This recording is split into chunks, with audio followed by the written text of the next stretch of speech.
Hello, this is Rod. Uh, just wanted to put out a little note for those that have to drive somewhere this Christmas. And this scene may look familiar here when you're driving. It's snowy weather, the roads are icy, and sometimes there'll be other vehicles in front of you kind of leading the way, and sometimes it'll be a blizzard that you can't even see much ahead of yourself and ahead of where you're at. So anyway, just wanted to put a short video on here to remind people some ways, having spent many years driving back and forth from Utah to Colorado to visit my kids. But anyway, let's just take a look at this for just a minute. If you're going to be driving, you might take a look first at where you're going to be driving to. So for example, I've got a family member that's going to be driving from Denver down to Pagosa Springs in Colorado. So I would type directions from Denver to Pagosa Springs, Colorado. You get a map, pull up that map, and maybe you've done this a lot, but maybe you haven't. A few of the things that I want to note here as we zoom in on this just a little bit. You look at Denver to Pagosa Springs, and depending upon what your weather's going to be like and the time that you've got, you can take your time and go through the mountains here. You see how we've got national forests here. Wherever you've got that green, that can be really nice. But if it's going to be rough weather, and we've got snow expected later today, depending upon where you're looking, you want to know what that weather is going to be like before you decide which way you're going to go somewhere. So I always go to weather.com, but first I pick and think, okay, where do we need to go? Now, obviously, you can go down through Colorado Springs, down through Pueblo, and up this way through no man's land, and or you can go up through those mountains. If you zoom in, you can see what some of those places are. And so, for example, that's Sagachi. Not even sure how you say it. There's Del Norte. Some of these places, when you start getting up into the mountains, you need to know what the weather is going to be like in some of those places. And so let's say that maybe you chose to go through the mountains and you were going to go up through the Buena Vista area, and maybe there's Salida. And if you look at some of those places, let's look what the weather is going to be like there. Let's look at Salida, somewhere that's going to be kind of in the middle. And we'll type in here Salida, Colorado on weather.com.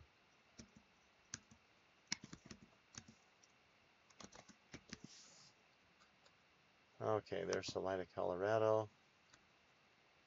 And find out what the weather is going to be there. Pull that up, and you can look at several days, but when you're going to be driving, you really are going to be wise to look at this hourly weather and see what that's going to be like. It looks like it's going to be sunny, sunny, sunny, sunny. And oh, look at that. It's going to be sunny clear up until 8 p.m. up in that area. And then there's only a 30% chance of snow. So that's really helpful when you know when you might be hitting snow and you think, okay, well, let's see. If the driving directions had told us, yeah, that's going to be like a 5-hour drive, so what, 4 hours, 57 minutes one way, 5.5 hours the other, knowing where you're going to be going can, help you determine when you need to leave so you can avoid some of the winter weather. So if that place, let's say it's going to take you 6 hours to get there, if you could get there by 7 to avoid snow going through there, and looking at this, okay, well, then you probably need to leave by 1 p.m. at the latest, just to give yourself a little bit of extra time. That can be really helpful to know what the weather's going to be like in different places. And if you had driven this before and realized that if you get up here, there's actually a place called Wolf Creek Pass that's really up high over the mountains there. Let's see if we can pull this up. When you're hitting those places that can really be treacherous during the winter time, Let's see if we can even pull that up. There's Fox Mountain coming up. Ah, look at that, Wolf Creek ski area. And really, that is one of the worst places that people have to drive over when they're coming from the east side of the Rockies, is that Wolf Creek ski area. And I'm not sure exactly where Wolf Creek Pass is because it's been a lot of years since I've been up over there. But there's Wolf Creek Lodge. Let's go to the weather.com and just put in Wolf Creek ski area and see if that comes up. So Wolf Creek, oops, had a little trouble typing here.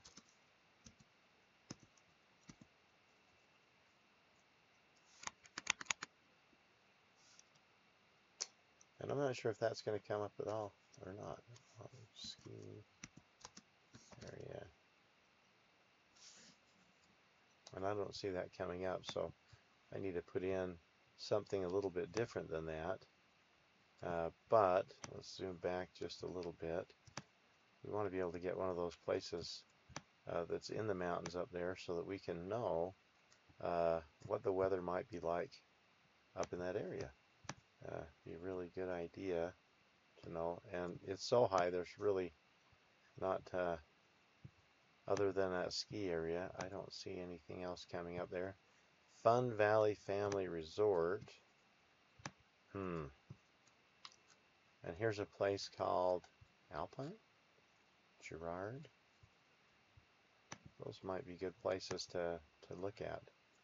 Alpine Girard. Let's see. Let's see if that comes up on weather.com.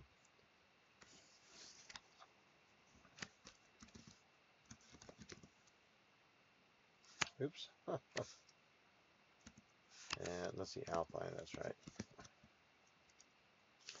Alpine, California. Well, not finding that. Salida. Let's look back at this. Girard. Wonder if that will come up. Some of these little places may not come up on here. See, how did they spell that? Having a little bit of difficulty. Double R-A-R-D. Okay. R-R-A-R-D. Hopefully this is such small places that they're really not coming up. And just want to be able to find something up there that we know what the weather's going to be like there. Now, we could put Del Norte in. We can try that. But this is what you deal with when you're going up over the mountains. Del Norte, Colorado. There we go. Let's look at what the weather is going to be like there. Here it comes. Okay, here it is anyway. And it looks like there's going to be a greater percent chance of snow, 40% chance around 7 p.m. And the one last thing is, you can put your destination in, especially when you know that it's going to be up high in the mountains, and Pagosa Springs is high in the mountains. Let's take a look at it.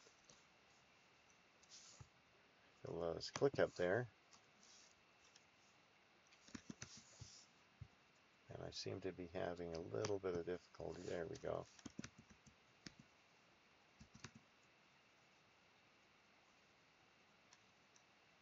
Pagosa Springs.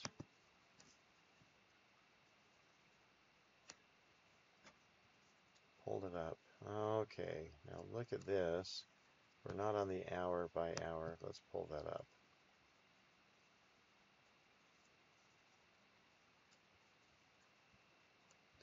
Now, this is important to notice.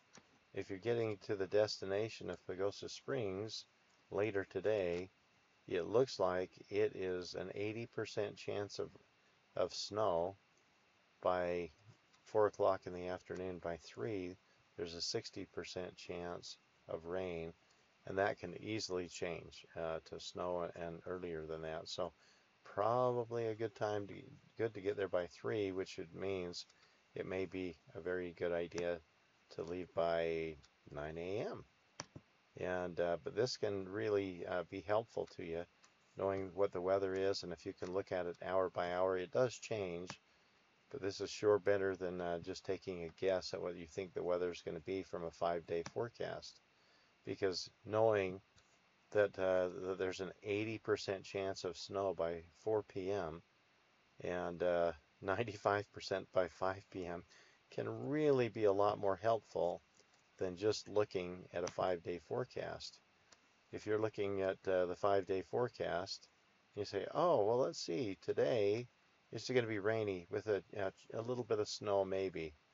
And yet when we look at the hour by hour, we realize, oh, it's going to rain and then it's going to snow. And it's not going to be Wednesday when it snows, it's going to be today.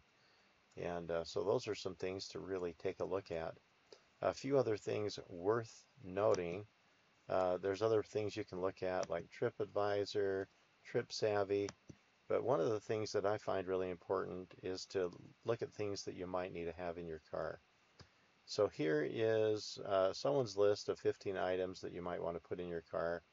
Of course, you're going to have, if you live in snowy country where it snows at all, you're going to have an ice scraper and a brush.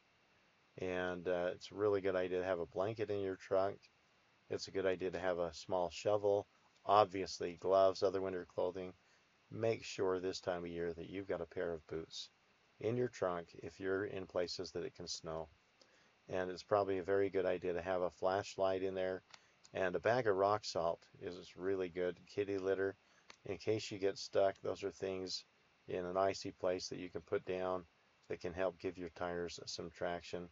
Hopefully everyone has some kind of a first aid kit in their vehicle anyway, and it's not a bad idea to have some extra windshield washer fluid, especially the kind that can, if you're going up in the mountains in December, it gets cold, and sometimes some windshield wiper will freeze on your windshield. Getting one that has a lower freezing point is probably worth doing. Obviously, it's a really good idea to have flashlight in your car, rope and chain, jumper cables. You know, most people have well, I always have a pair of jumper cables in my car, in my truck, because you just never know when you're going to need those. And I always have a toolbox in there. I don't know about sunglasses. That's not something I worry about. If you're going anywhere with your cell phone, you probably want to make sure you have a cell charger with. And one of the things that when I'm traveling, I like to make sure that I've got something to drink in there. You know, a bottle of water, which will freeze, by the way, if you leave it in there overnight, and some snacks. You know, some peanuts, some sunflower seeds, maybe some apples, some other things to eat on the way, so that you know, one, you don't have to go and buy them where they're expensive if you don't have a lot of money, but two, so that you have them in case you get stalled. But anyhow, that winter weather can really be a bear, and so take a look at this and remember what that can be like. Be prepared for it, and make sure that you leave in time that you can avoid as much of the snowy weather as possible. And sometimes you're not going to be able to avoid that. Sometimes you're just going to be driving in it, and it's going to end up taking a lot longer than you thought it might take. So this is Rod. Have a wonderful day and a Merry Christmas.